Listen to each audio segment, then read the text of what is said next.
My name is Ben Furness. I'm the director of the Mayor's Office of Climate and Sustainability for the City of New York. And this is what I see. I see the greatest city on earth, New York City. It's filled with amazing people, from native New Yorkers to those who have traveled from around the world, all for the privilege of calling this great city home. I see a city where we look out for each other. This century, we've reduced greenhouse gas emissions by 19%. They're the gases that are warming the planet. And we're going for another 10% reduction by 2030, and then we'll keep on going. Because you don't become the greatest city on earth by settling. You get there by getting on a seat, putting your feet on the pedals, and riding until you win. I see 8.8 million reasons to believe we got this. And one of them is you. I talked to Ben Furness. He's the Director of Climate and Sustainability for the New York City Mayor's Office. We talked about the city's goal to become carbon neutral by 2050, how reducing building emissions is key to that, and I got his vision for what a cleaner, greener city looks like.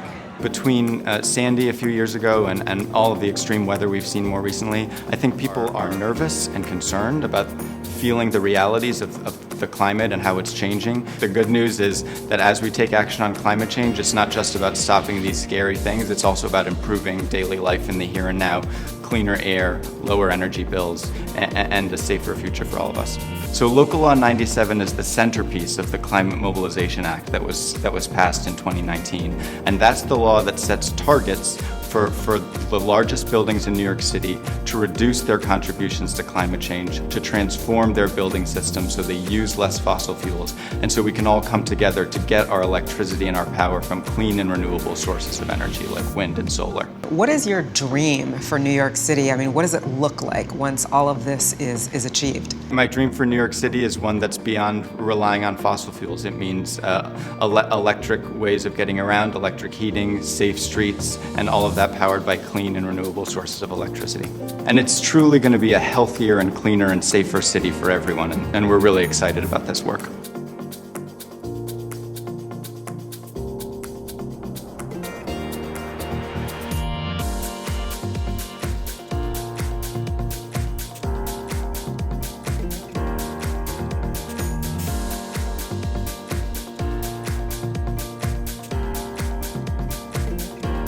Buildings in New York City are going through some big changes. New York City's mission is to shift the paradigm in the conversation from simple incremental upgrades to really bold and ambitious and climate-forward solutions.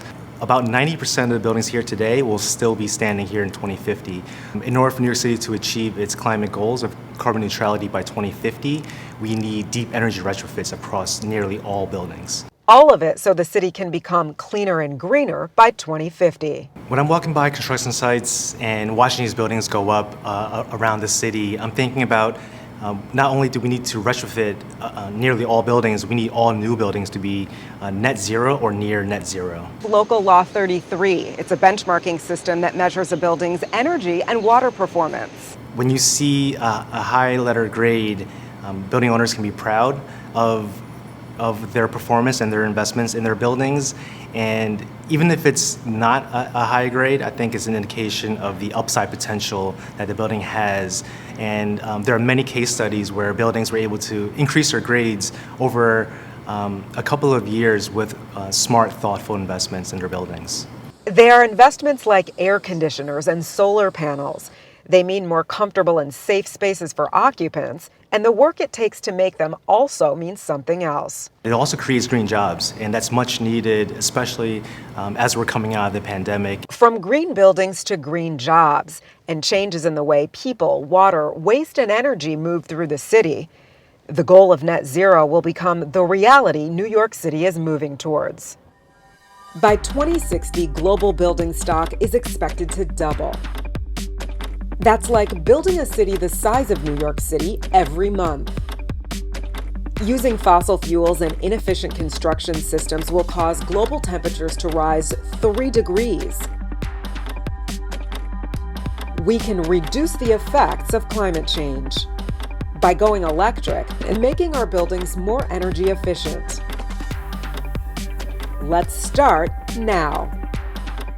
My name is Elizabeth Kelly, and I'm a senior policy advisor at the New York City Mayor's Office of Climate and Sustainability. As a New Yorker, I've started to actually see over the last year and a half glimmers of my vision of a carbon-free New York starting to emerge, from our open street programs to more of my friends and neighbors getting around the city on bicycles, to myself and my family shopping more locally. All of these are strategies that are going to be really important as we continue to think locally and continue to decarbonize the city.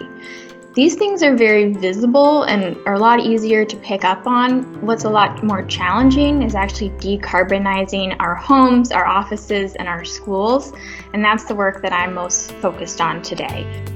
The New York City Accelerator is a free technical assistance program for building decision makers, practitioners, and other industry professionals to seek assistance to help their buildings improve energy efficiency and decarbonize. 3 steps to decarbonization: improve energy efficiency, switch to electric equipment, convert to renewable energy sources.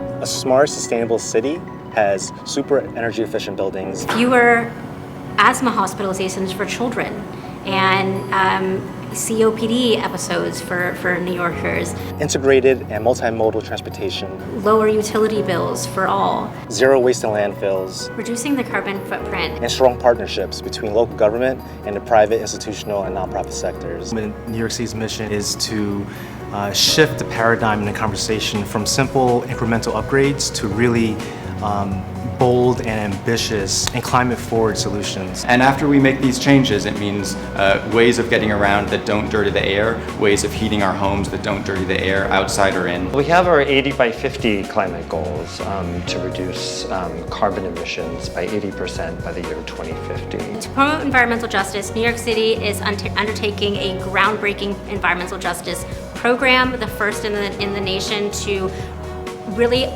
uproot systems that have perpetuated environmental inequality. The good news is that as we take action on climate change, it's not just about stopping these scary things, it's also about improving daily life in the here and now. New York City can be a model for other cities because of the programs and policies we have in place.